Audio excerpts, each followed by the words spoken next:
Good morning, Saudi. Good morning sa lahat. Ito pong panahon ngayon dito sa Saudi. Nag-uulan na naman. Ang balita ay 4 days daw po yung pag-ulan na to. Tsaka laging baha na naman ang dadaanan namin dito pag-uwi.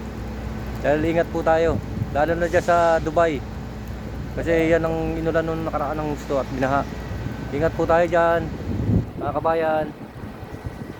Pag naramdaman natin na medyo masama na yung panahon, ingat-ingat na po. Huwag na tayo masyadong magala. Mag-stay na lang po tayo sa bahay kasi mahirap na po.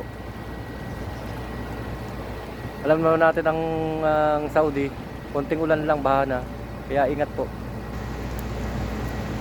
Yan ang panahon ng Saudi ngayon. Sobrang dilim ng ulap.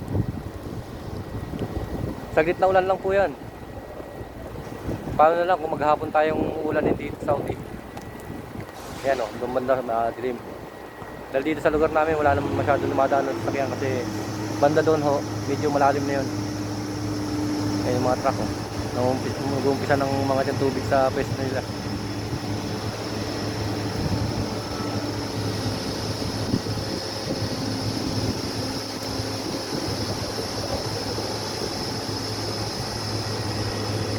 Ganito ang Saudi, tuloy lang sa trabaho.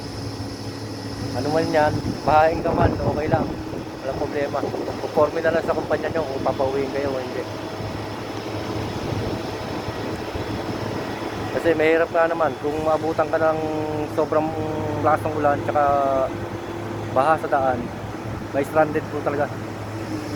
Ilang beses na po namin naranasan dito sa Saudi yun, na stranded kami lagi.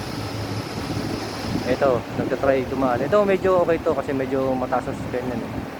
Kaya yan. Pero pag mga kotse lang na iladaan mo dyan, baka abutin yung tambucho niya, ma-stuck ka lang. Kaya yan pag mga ganyan kalaki. Hindi pa naman ganong kalalim eh.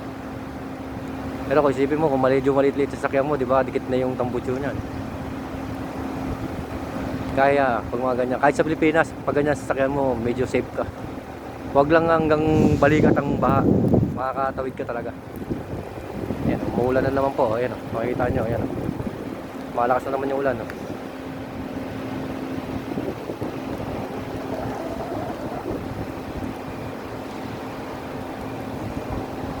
Okay, thank you po. Ingat po lagi, ingat. Mga nandito sa Saudi, ingat po tayo. Lalo na dyan sa Dubai. Mga kabayan, ingat po. Thank you for watching. God bless.